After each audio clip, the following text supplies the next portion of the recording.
Hello and welcome back to Read by Angelique. I am Angelique. Today we are going to continue on our reading with The Great Gatsby. We will be reading chapter 8. Chapters 8 and 9 are all that remain until we are finished. But before we dive in, I am going to recap the last chapter because the last chapter was packed. It was dramatic. It was, oh my, this is like, so I've read The Great Gatsby before. It's been 10 plus years since I've read it. And so I've just had this vague memory of what actually happens in the book, kind of like these weird glimpses from my memory of what happened, like stuff from my own imagination from when I read it. And rereading it, I'm like, oh my goodness, I completely forgot about that. Oh yeah, that's why these emotions are attached to the book, because this was happening. Anywho, I'm gonna recap the last chapter before we dive into chapter 8. And if you did not join and would like to listen to that chapter, you can go back. I have the Gatsby playlist on my channel. You can listen from chapter 1 all the way up until now.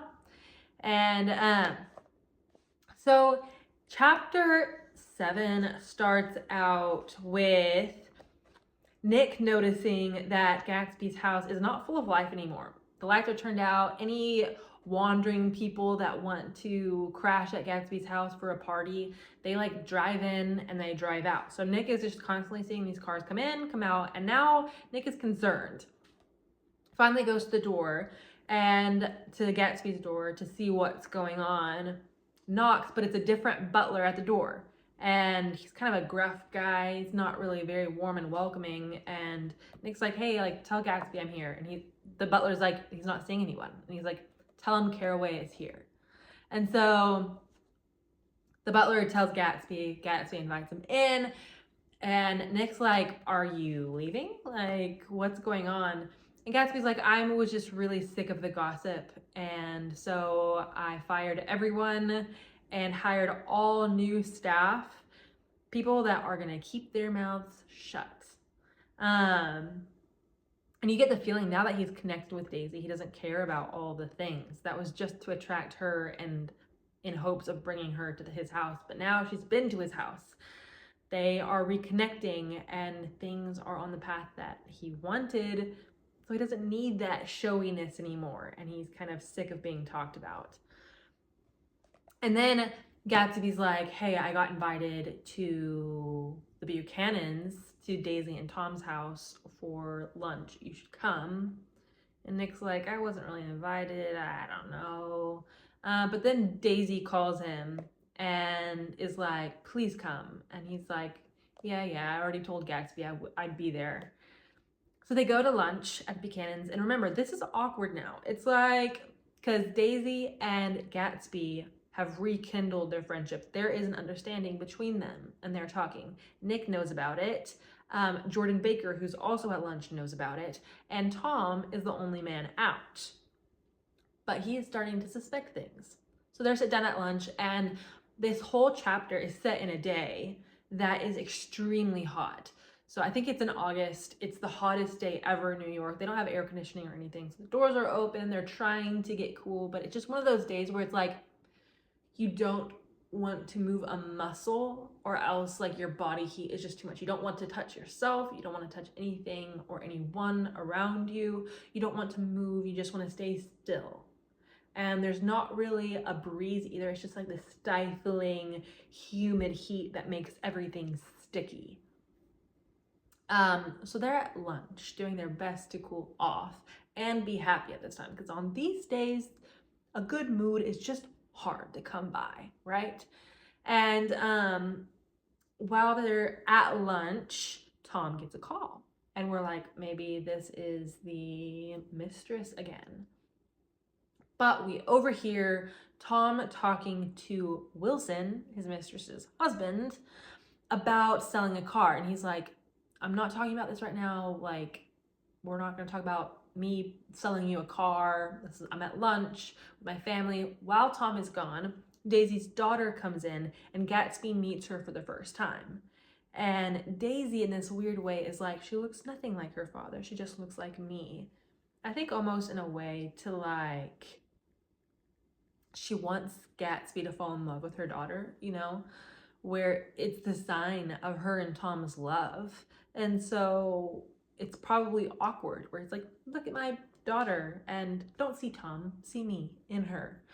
And it's just this weird, very quick interaction. And then Daisy sends her off before Tom comes in because the daughter starts asking for Tom, but she doesn't want to overly like communicate to Gatsby that this is Tom's daughter too. So she makes the nurse take her daughter away before Tom comes in. Tom comes back, they're sitting at the table, and he brings drinks for people to cool off. And then Daisy has this idea. She's like, what are we gonna do today?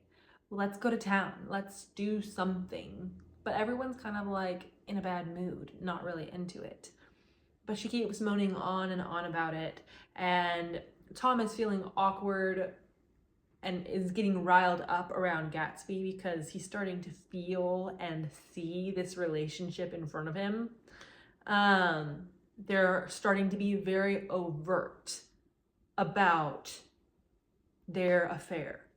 And so finally, Tom can't handle it anymore. He's like, now he is on Daisy's side, kind of. And it's like, yes, let's move, let's go. So they go outside. They have to take 2 cars because there's too many of them. Gatsby came in his car, and Tom has a car there. And somehow Tom kind of commandeers Gatsby's car because he wants to drive it. And so Tom's like, I'm driving your car, Gatsby. I want to try it out. It's like this blue convertible. And then Gatsby is going to drive Tom's car. But in the end, somehow Daisy's like, I'll go with Gatsby and you guys all go in a different car. And Tom's like, what in the world? No, that's not happening. But everyone just shuffles into those cars. So Daisy goes with Gatsby and Nick and Jordan go with Tom.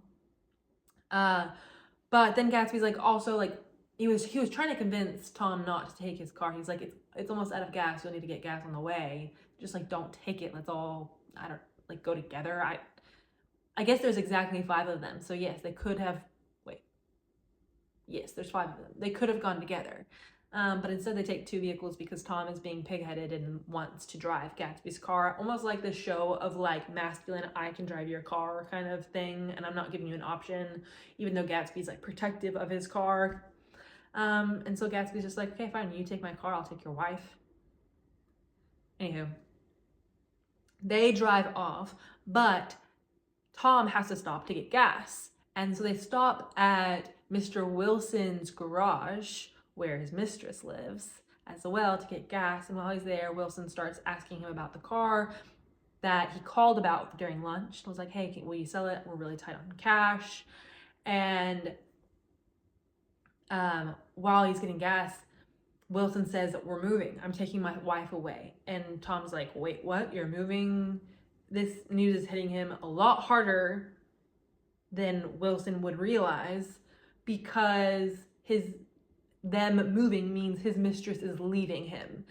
And he also knows that his wife is cheating on him. So his whole world is crumbling. He's losing, it feels like he's losing both his wife and his mistress at the same time. And so he's kind of going berserk, and eventually he's just like, yeah, I'll sell you the car. I'll bring it over tomorrow. Nick notices Wilson's wife in the upper window, and she has just like this incredulous expression on her face, going through all these different motions. And as they drive off, Nick realizes that expression on that woman's face was because she thought Jordan Baker in the car up front with Tom was Tom's wife, Daisy. So she is this mistress seeing the wife of the person that she wants to be with, Tom's kind of been promising that he'd divorce Daisy, I think, and run away with her or something. Anyway, they drive off. They make it to New York. They catch up with Gatsby and Daisy. Tom kind of thought that they might just drive off and they would never see them. They talk about what they're going to do in town, go to the movies. They vote against that. Instead, they decide to rent a hotel room and hang out in the hotel room to get refreshments. Maybe it's colder in there. I don't know. I don't think so, because they start opening the windows to try to get some air in. And there's a wedding going on outside, and they're like, how in the world, why in the world is someone getting married at this time? But it's this amazing parallel, because while they're in the hotel room, it is extremely obvious and communicated that Gatsby and Daisy are in a relationship. Gatsby even tells Daisy, like, tell Tom you've never loved him. And Daisy kind of gets cornered, and she's like, what? I can't do that. That's a lot to ask. And finally she says, I never loved you, Tom. But not in a convincing way. And Tom's like, yeah, like how you never loved me. And then he starts reminding her of, remember that time I carried you so that you didn't get your shoes wet? Did you not love me then? And her mind starts just getting all confused, and she's like, and Gatsby's like, just tell him you never loved him and that you're leaving him. And Daisy's like, Gatsby, you're asking too much of me. I can't honestly say that I never loved him, because I did. She is a person that's been through multiple seasons, and she's loved both of them. But Gatsby is so single-minded. He's only ever loved her and expects her to only have ever loved him, and it's just not the truth in her life.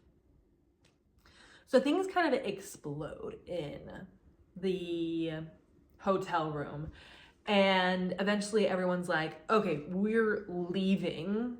And Tom also starts accusing Gatsby, because he hired someone to track Gatsby and do some digging into his life. Finds out that he's like a bootlegger, so at these different convenience stores he's been selling alcohol. But Tom also accuses him, and he's like, you have a more nefarious, more lucrative business happening. And Nick says the expression on Gatsby's face at this moment is as if he had killed a man. And then Gatsby just starts defending himself against all these different accusations that are never thrown at him. So he obviously is doing something really shady. And now Daisy's just confused. So, relationship explosion. They get back into the same cars that they came to the city in. So, Daisy and Gatsby take off first. They are going fast. And Tom, Jordan, and Nick go after them. But when they get to around the same spot where they get gas, there's a massive wreck in the road, and they don't know what's happening.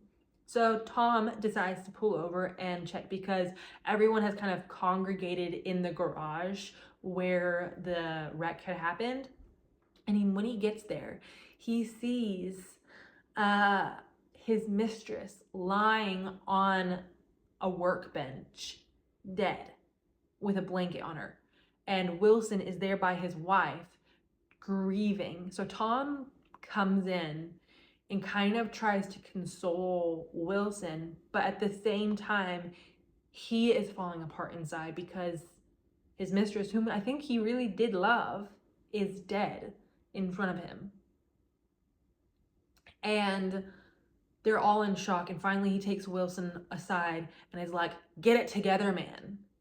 You have to just stop being he's freaking out, because Wilson is this kind of nerdy mechanic guy, and his wife was beautiful, voluptuous woman, and he's like, that was everything I had, and I was going to leave with her, because he knew that she was having an affair with someone but didn't know who.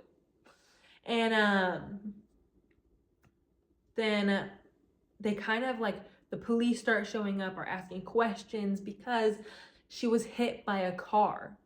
And based off of some eyewitnesses, this yellow car, which Wilson was gonna buy someone, Tom's yellow vehicle, was driving by super fast and hit her. She flung off, and a different car was coming this way, and then that car hit her, and that's how she died. So when Tom hears what car she got hit by, she immediately knew it was the car that Gatsby and Daisy were in. And so he is just like, oh my goodness, Gatsby killed my mistress. And Wilson at first thought that it was Tom that killed her because he knows Tom's vehicles. But he realized that it wasn't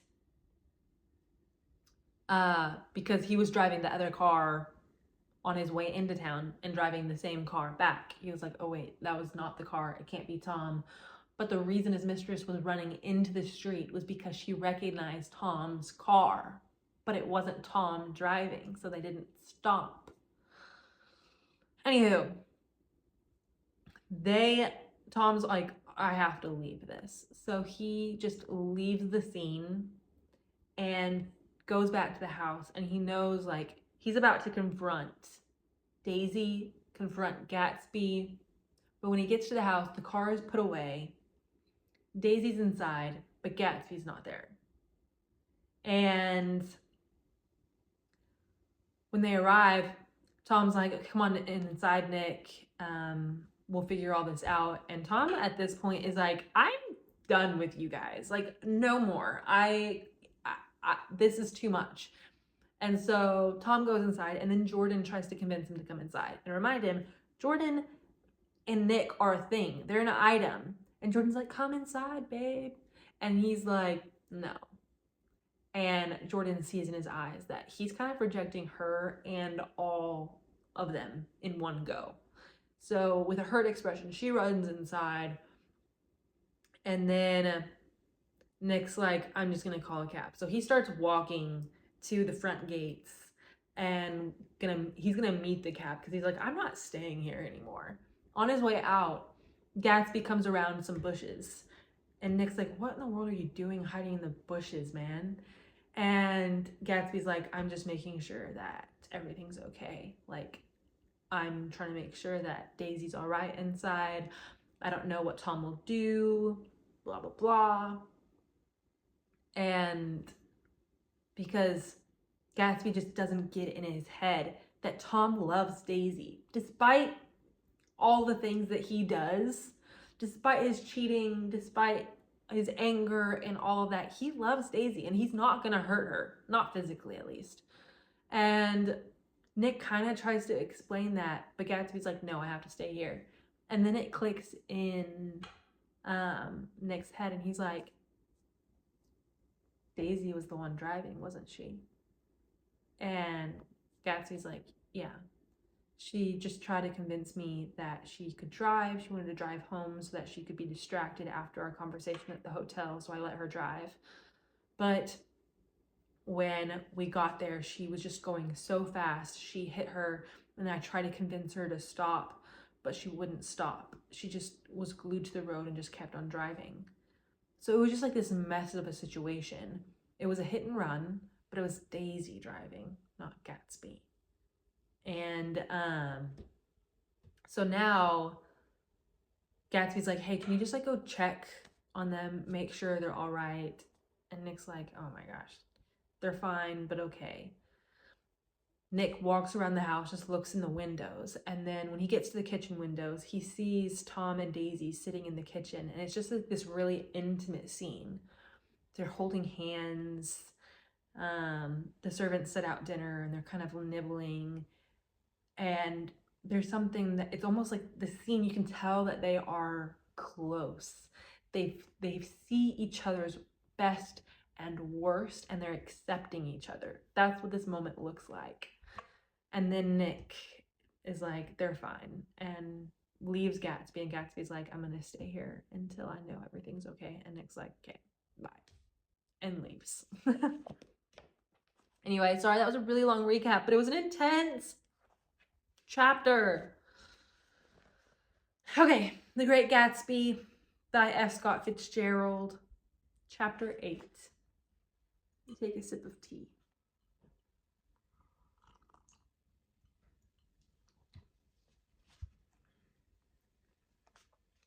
I couldn't sleep all night. A foghorn was groaning incessantly on the sound, and I tossed half sick between grotesque reality and savage, frightening dreams.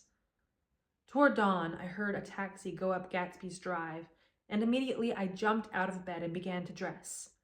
I felt that I had something to tell him, something to warn him about, and morning would be too late. Crossing his lawn, I saw that his front door was still open, and he was leaning against a table in the hall, heavy with dejection or sleep. "Nothing happened," he said, wanly. I waited, and about 4 o'clock she came to the window and stood there for a minute and then turned out the light. His house had never seemed so enormous to me as it did that night when he hunted through the great rooms for cigarettes. We pushed aside curtains that were like pavilions and felt over innumerable feet of dark wall for electric light switches. Once I tumbled with a sort of splash upon the keys of a ghostly piano. There was an inexplicable amount of dust everywhere, and the rooms were musty as though they hadn't been aired for many days. I found the humidor on an unfamiliar table with 2 stale, dry cigarettes inside. Throwing open the French windows from the drawing room, we sat smoking out into the darkness.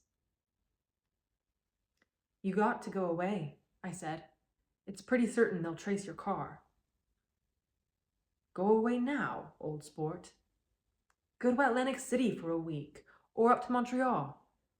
He wouldn't consider it. He couldn't possibly leave Daisy until he knew what she was going to do. He was clutching at some last hope, and I couldn't bear to shake him free.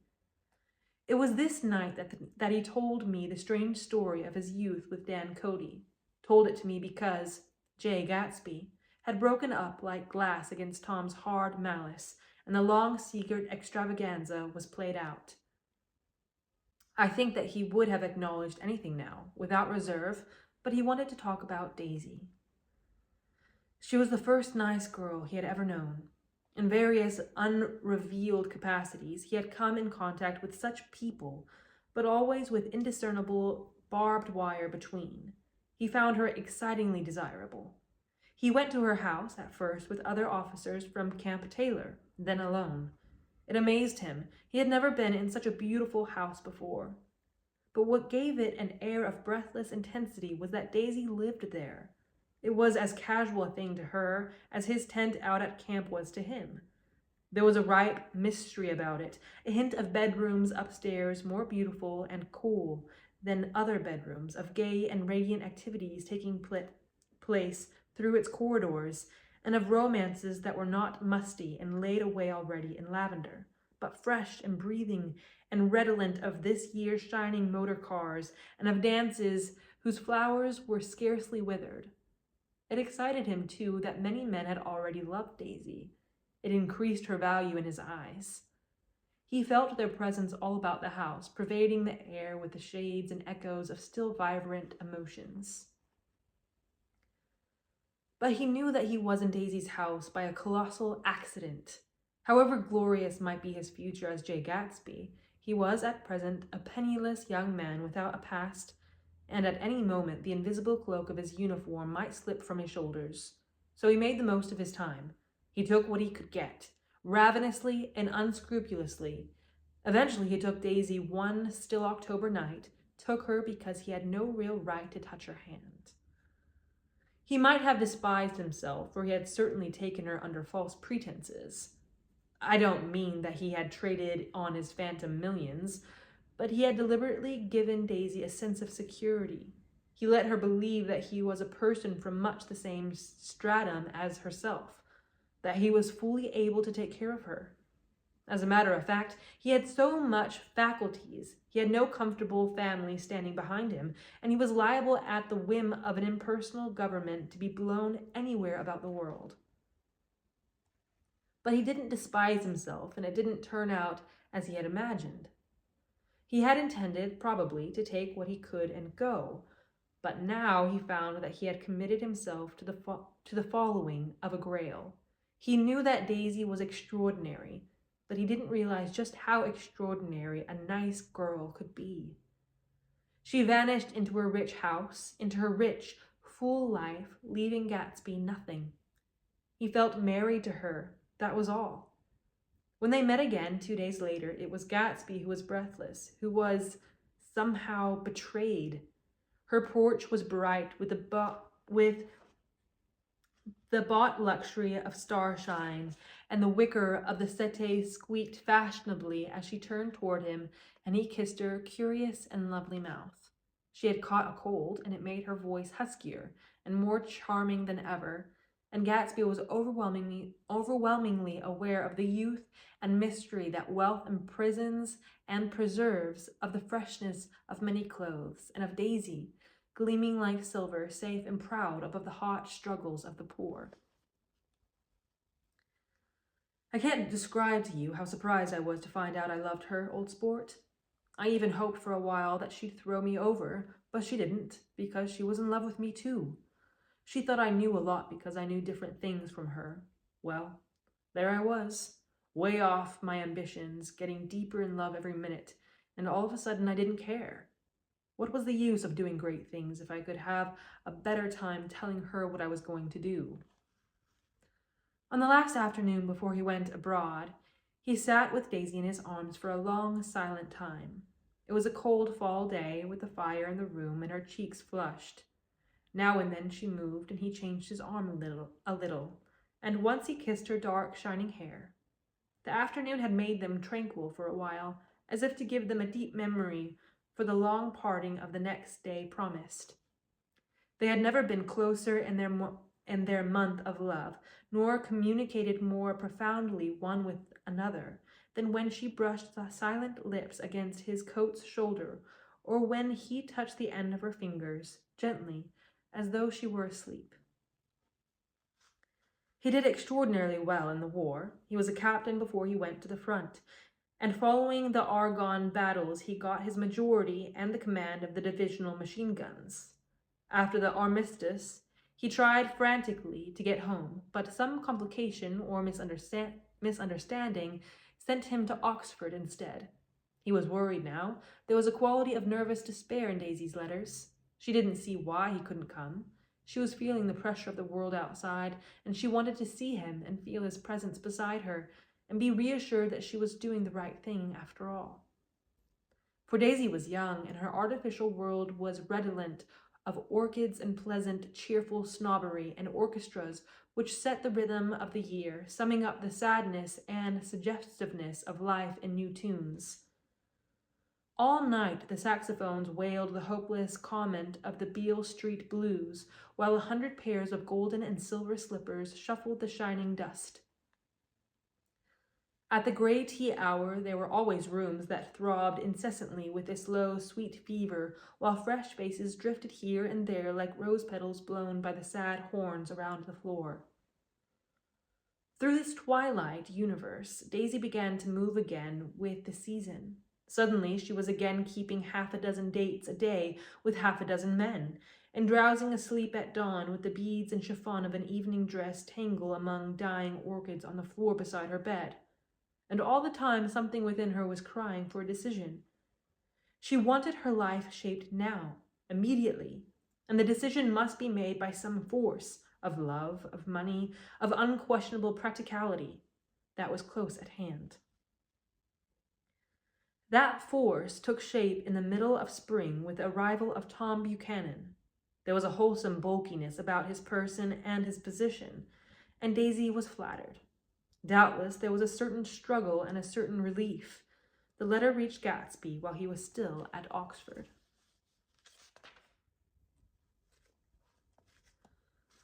It was now dawn on Long Island, and we went about opening the rest of the windows downstairs, filling the house with gray-turning, gold-turning light.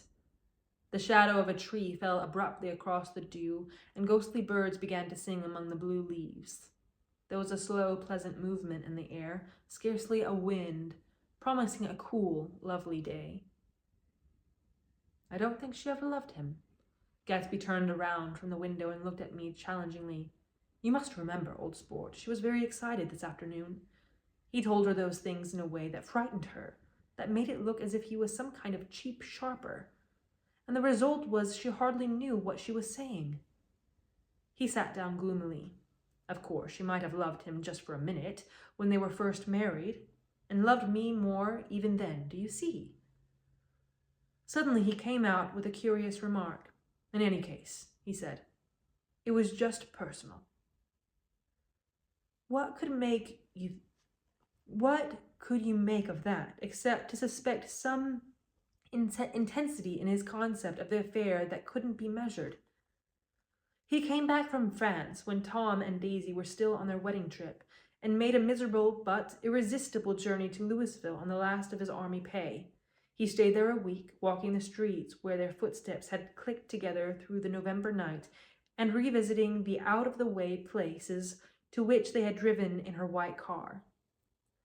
Just as Daisy's house had always seemed to him more mysterious and gay than other houses, so his idea of the city itself, even though she was gone from it, was pervaded with a melancholy beauty. He left feeling that if he had searched harder, he might have found her, that he was leaving her behind. The day coach, he was penniless now, was hot. He went out to the open vestibule and sat down on a folding chair, and the station slid away and the backs of unfamiliar buildings moved by.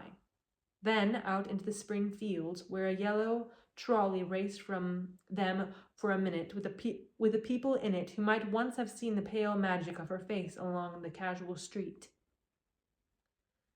The track curved, and now it was going away from the sun, which, as it sank lower, seemed to spread itself in benediction over the vanishing city where she had drawn her breath. He stretched out his hand desperately, as if to snatch only a wisp of air, to save a fragment of the spot that she had made lovely for him. But it was all going by too fast now for his blurred eyes, and he knew that he had lost that part of it, the freshest and the best, forever. It was 9 o'clock when he finished breakfast and went out on the porch. The night had made a sharp difference in the weather, and there was an autumn flavor in the air. The gardener, the last one of Gatsby's former servants, came to the foot of the steps. I'm going to drain the pool today, Mr. Gatsby. Leaves will start falling pretty soon, and then there's always trouble with the pipes. Don't do it today, Gatsby answered. He turned to me apologetically. You know, old sport, I've never used that pool all summer. I looked at my watch and stood up. 12 minutes to my train. I didn't want to go to the city. I wasn't worth a decent stroke of work, but it was more than that. I didn't want to leave Gatsby. I missed that train, and then another, before I could get myself away. I'll call you up, I said finally. Do, old sport. I'll call you about noon. We walked slowly down the steps. I suppose Daisy will call too. He looked at me anxiously, as if he hoped I'd corroborate this. I suppose so. Well, goodbye. We shook hands and I started away. Just before I reached the hedge, I remembered something and turned around. They're a rotten crowd, I shouted across the lawn. You're worth the whole damn bunch put together. I've always been glad I said that. It was the only compliment I ever gave him, because I disapproved of him from beginning to end. First, he nodded politely, and then his face broke into that radiant and understanding smile, as if we'd been in ecstatic cahoots on that fact all the time. His gorgeous pink rag of a suit made a bright spot of color against the white steps, and I thought of the night when I first came to his ancestral home 3 months before. The lawn, the drive, had been crowded with the faces of those who guessed at his corruption, and he had stood on those steps, concealing his incorruptible dream, as he waved them goodbye. I thanked him for his hospitality. We were always thanking him for that, I and the others. Goodbye, I called. I enjoyed breakfast, Gatsby. Up in the city, I tried for a while to list the quotations on an interminable amount of stock. Then I fell asleep in my swivel chair. Just before noon, the phone woke me, and I started up with sweat breaking out on my forehead. It was Jordan Baker. She often called me up at this hour because the uncertainty of her own movements between hotels and clubs and private houses made her hard to find in any other way. Usually her voice came over the wire as something fresh and cool, as if a divot from a green golf links had come sailing in at the office window, but this morning it seemed harsh and dry. "I've left Daisy's house," she said. "I'm at Hampstead, and I'm going down to Southampton this afternoon." Probably it had been tactful to leave Daisy's house, but the act annoyed me, and her next remark made me rigid. "You weren't nice to me last night." How could it have mattered then? Silence for a moment. Then, "However, I want to see you." "I want to see you too. I suppose I don't go to Southampton and come into town this afternoon?" "No, I don't think this afternoon." "Very well. It's impossible this afternoon. We talked like that for a while, and then abruptly we weren't talking any longer. I don't know which of us hung up with a sharp click, but I know I didn't care. I couldn't have talked to her across a tea table that day if I never talked to her again in this world. I called Gatsby's house a few minutes later, but the line was busy. I tried 4 times. Finally, an exasperated central told me the wire was being kept open for long distance from Detroit. Taking out my timetable, I drew a small circle around the 3:50 train. Then I leaned back in my chair and tried to think. It was just noon. When I passed the ash heaps on the train that morning, I had crossed deliberately to the other side of the car. I supposed there'd be a curious crowd around there all day with little boys searching for dark spots in the dust, in some garrulous man telling over and over what had happened, until it became less and less real even to him, and he could tell it no longer, and Myrtle Wilson's tragic achievement was forgotten. Now I want to go back a little and tell what happened at the garage after we left there the night before. They had difficulty in locating the sister Catherine. She must have broken her rule against drinking that night, for when she arrived, she was stupid with liquor and unable to understand that the ambulance had already gone to Flushing. When they convinced her of this, she immediately fainted, as if that was the intolerable part of the affair. Someone, kind or curious, took her in his car and drove her in the wake of her sister's body. Until long after midnight, a changing crowd lapped up against the front of the garage, while George Wilson rocked himself back and forth on the couch inside. For a while, the door of the office was open, and everyone who came into the garage glanced irresistibly through it. Finally, someone said it was a shame and closed the door. Michaels and several other men were with him, first 4 or 5 men, later 2 or 3 men. Still later, Michaels had to ask the last stranger to wait there 15 minutes longer while he went back to his own place and made a pot of coffee. After that, he stayed there alone with Wilson until dawn. About 3 o'clock, the quality of Wilson's incoherent muttering changed. He grew quieter and began to talk about the yellow car. He announced that he had a way of finding out whom the yellow car belonged to, and then he blurted out that a couple of months ago his wife had come from the city with her face bruised and her nose swollen. But when he heard himself say this, he flinched and began to cry. "Oh my God!" again in his groaning voice. Michaels made a clumsy attempt to distract him. "How long have you been married, George? Come on there, try and sit still a minute and answer my question. How long have you been married?" 12 years. Ever had any children? Come on, George, sit still. I asked you a question. Did you ever have any children? The hard brown beetles kept thudding against the dull light, and whenever Michaels heard a car go tearing along the road outside, it sounded to him like the car that hadn't stopped a few hours before. He didn't like to go into the garage because the workbench was stained where the body had been lying, so he moved uncomfortably around the office. He knew every object in it before morning, and from time to time sat down beside Wilson, trying to keep him more quiet. "Have you got a church you go to sometimes, George? Maybe even if you haven't been there for a long time? Maybe I could call up the church and get a priest to come over and he could talk to you, I see." "Don't belong to any." "You ought to have a church, George, for times like this. You must have gone to church once. Didn't you get married in a church? Listen, George, listen to me.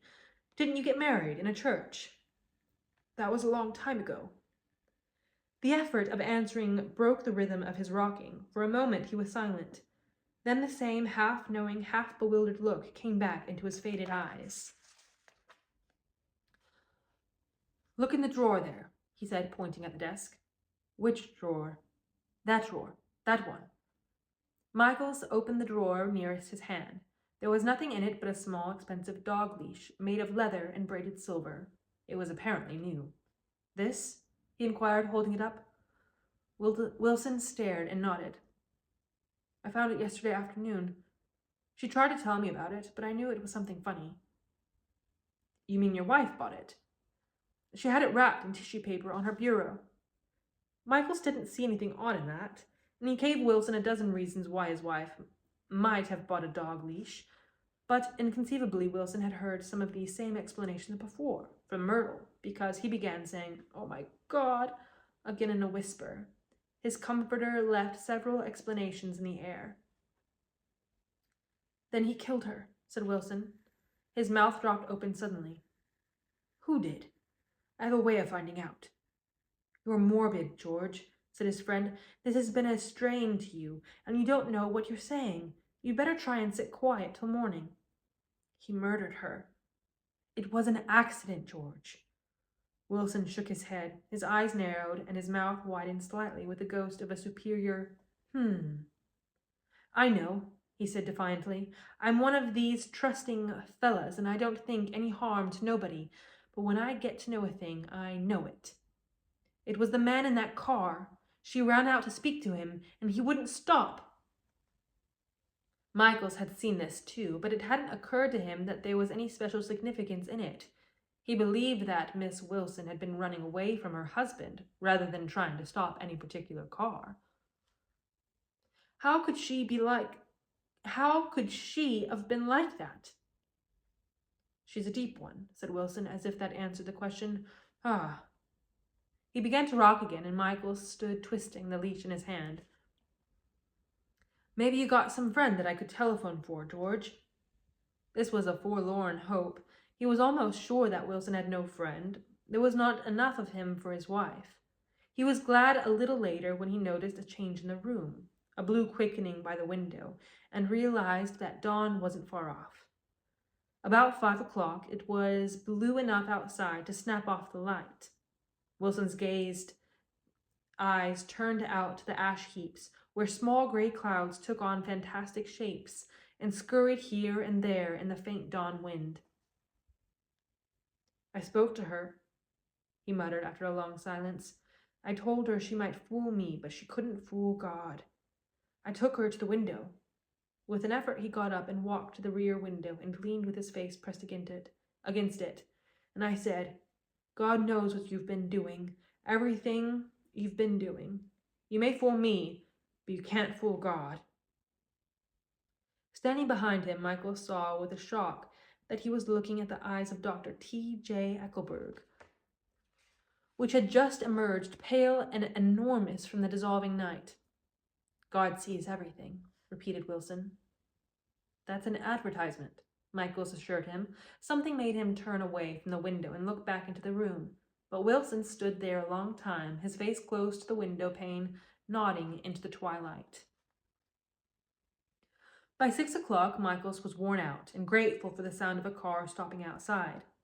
It was one of the watchers of the night before who had promised to come back, so he cooked breakfast for 3, which he and the other man ate together. Wilson was quieter now, and Michaels went home to sleep. When he awoke 4 hours later, he hurried back to the garage. Wilson was gone. His movements, he was on foot all the time, were afterward traced to Port Roosevelt and then to Gad's Hill, where he bought a sandwich that he didn't eat and a cup of coffee. He must have been tired and walking slowly, for he didn't reach Gad's Hill until noon. Thus far there was no difficulty in accounting for his time. There were boys who had seen a man, acting sort of crazy, and a motorist at whom he stared oddly from the side of the road. Then, for 3 hours, he disappeared from view.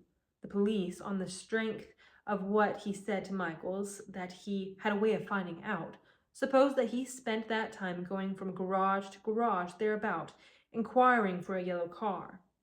On the other hand, no garage man who had seen him ever came forward, and perhaps he had an easier, surer way of finding out what he wanted to know. By 2:30, he was in West Egg, where he asked someone the way to Gatsby's house. So by that time, he knew Gatsby's name. At 2:00, Gatsby put on his bathing suit and left word with the butler that if anyone phoned, word was to be brought to him at the pool. He stopped at the garage for a pneumatic mattress that had amused his guests during the summer, and the chauffeur helped him pump it up. When he gave instructions that the open car wasn't to be taken out under any circumstances, and this was strange because the front right fender needed repair. Gatsby shouldered the mattress and started for the pool. Once he stopped and shifted it a little, and the chauffeur asked him if he needed help, but he shook his head and in a moment disappeared among the yellow trees. No telephone message arrived, but the butler went without his sleep and waited for it until 4:00. Until long after there was anyone to give it to if it came. I have an idea that Gatsby himself didn't believe it would come, and perhaps he no longer cared. If that was true, he must have felt that he had lost the old warm world, paid a high price for living too long with a single dream. He must have looked up at an unfamiliar sky through frightening leaves and shivered as he found what a grotesque thing a rose is, and how raw the sunlight was upon the scarcely created grass. A new world, material without being real, where poor ghosts breathing dreams like air drifted fortuitously about, like that ashen, fantastic figure gliding toward him through that amorphous trees. The chauffeur, he was the one of Wolfsheim's protégés, heard the shots. Afterward, he could only say that he hadn't thought anything much about them. I drove from the station directly to Gatsby's house, and my rushing anxiously up the front steps was the first thing that alarmed anyone. But they knew then, I firmly believe. With scarcely a word said, 4 of us, the chauffeur, butler, gardener, and I, hurried down to the pool. There was a faint, barely perceptible movement of the water as the fresh flow from one end urged its way toward the drain at the other. With little ripples that were hardly the shadows of waves, the laden mattress moved irregularly down the pool. A small gust of wind that scarcely corrugated the surface was enough to disturb its accidental course with its accidental burden. The touch of a cluster of leaves revolved it slowly, tracing, like the leg of transit, a thin red circle in the water. It was after we started with Gatsby toward the house that the gardener saw Wilson's body a little way off in the grass, and the Holocaust was complete.